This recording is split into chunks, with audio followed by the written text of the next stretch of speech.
O casamento tem três agendas: a agenda do marido, a agenda da esposa e a agenda do casal. A agenda da esposa é importante? É. A agenda do marido é importante? É. Mas entre a agenda da esposa e do marido, a mais importante é a agenda do casal. Nosso podcast. Sem esses três elementos que compõem o comprometimento, o grande negócio, que é a sociedade conjugal, pode se tornar um péssimo negócio e até mesmo vir a causar um tremendo prejuízo. E não seja estritamente materialista quando pensar em prejuízo, porque há outros danos ainda piores que o prejuízo financeiro. Um casamento arruinado causa prejuízos emocionais, danos morais, estragos familiares, sociais e, dependendo da situação, até mesmo espirituais. Olha, eu vou repetir isso, porque eu sei que tem muita gente, desculpem, tem muita gente passando por isso. Um casamento arruinado causa prejuízos emocionais. Eu tenho acompanhado nesses últimos dias alguns casais bem de perto. Né? Eu tenho acompanhado alguns casais bem de perto. Eu estou, por exemplo, acompanhando um casal onde ele não consegue se desvencilhar da pessoa com a qual ele se envolveu extraconjugalmente, e aí está provocando uma situação de estresse emocional. Ele quer sair, não consegue. Aí a esposa, certo? A mulher da aliança está sofrendo, inclusive está grávida. Aí a terceira pessoa também está sofrendo porque foi envolvida emocionalmente. Eu não sei se essa outra pessoa tem lá um marido ou não. Sabe, gente, os prejuízos emocionais são terríveis. Aí, um casamento arruinado também traz problemas, danos morais. Sabe, gente, é terrível esses danos morais, estragos familiares, sociais, dependendo da situação, até mesmo danos espirituais. Por isso, cuidar bem do seu casamento e empenhar-se para que ele seja bem-sucedido é um excelente negócio em todos os sentidos. Você concorda? Não há um só empreendimento humano de sucesso que não exija sacrifício. Quem se dispõe a casar pensando ser possível manter a união sem sacrifício não deveria casar ou não deve casar. Eu aconselho a esquecer-se desse projeto por enquanto, porque não é possível casar-se sem sacrifício. Eu estou falando, por exemplo, sobre renúncia. Renunciar é sacrificar muitas vezes a própria vontade, não é? Se desejarmos ser bem-sucedido nessa sociedade conjugal, teremos de encarar o sacrifício como um exercício diário, pessoal, intransferível. É diário porque cada dia tem as suas próprias dificuldades. Jesus mesmo disse que cada dia traz o seu próprio mal. É pessoal, porque ambos precisam sacrificar-se em favor do conjunto, em favor da sociedade. É interessante que eu sempre digo, o casamento tem três agendas: a agenda do marido, a agenda da esposa e a agenda do casal. A agenda da esposa é importante? É. A agenda do marido é importante? É. Mas entre a agenda da esposa e do marido, a mais importante é a agenda do casal. Então, preste atenção. É um sacrifício diário, é um sacrifício pessoal e é um sacrifício intransferível. Porque o meu sacrifício não pode ser feito pelo meu cônjuge, como o sacrifício do meu cônjuge não pode ser realizado por mim. Cada um tem a sua participação efetiva e essencial em benefício do conjunto. Então, eu não posso, preste atenção, eu não posso transferir o meu sacrifício. Por isso que é diário, pessoal e intransferível. É intransferível. Eu tenho que sacrificar minha vontade, muitas vezes, meu desejo, muitas vezes, minha opinião, não é? Então, é muito importante que você entenda isso. Quando não há esse comprometimento através do sacrifício, a sociedade vai morrendo, o casamento vai minguando. Finalmente, esse compromisso envolve entrega, tá?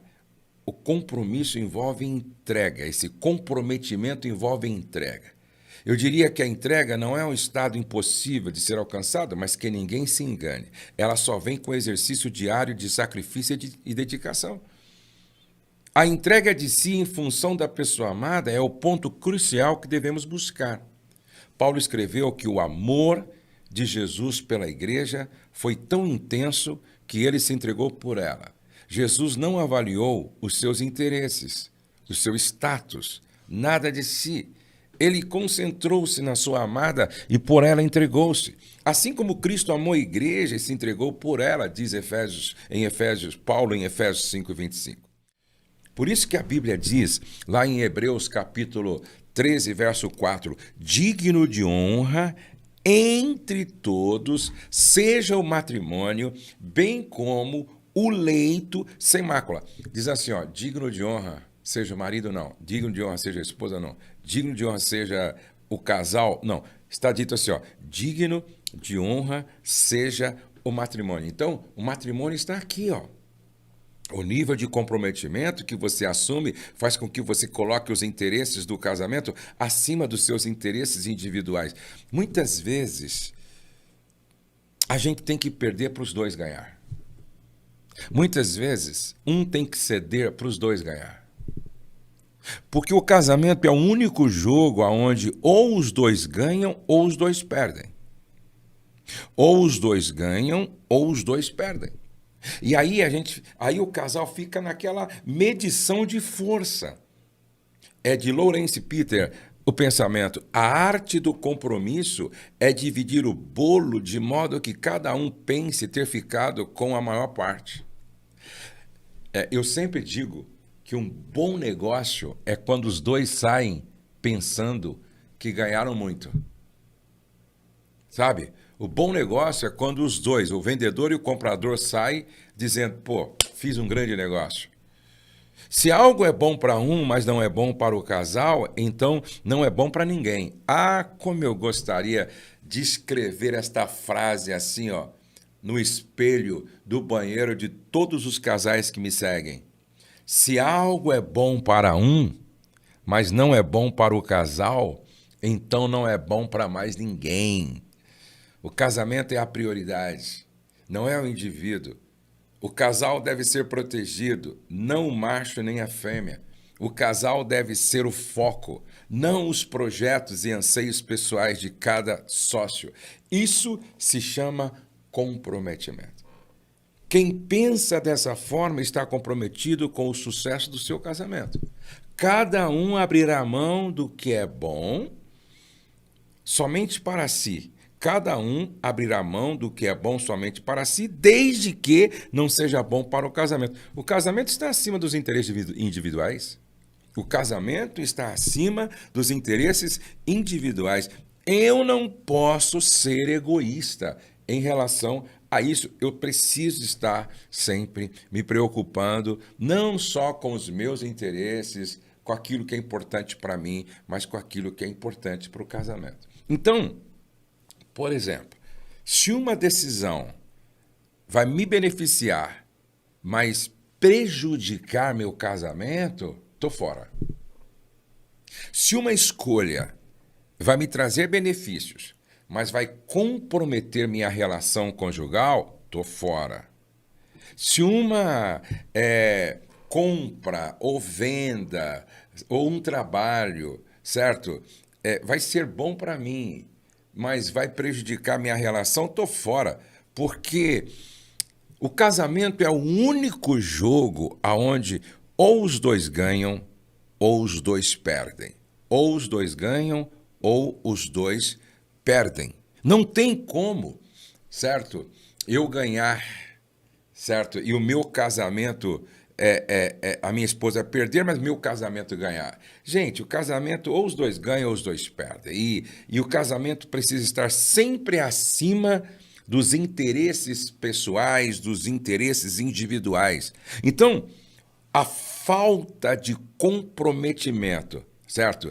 Que envolve sacrifício, que envolve entrega, que envolve dedicação, mata o casamento.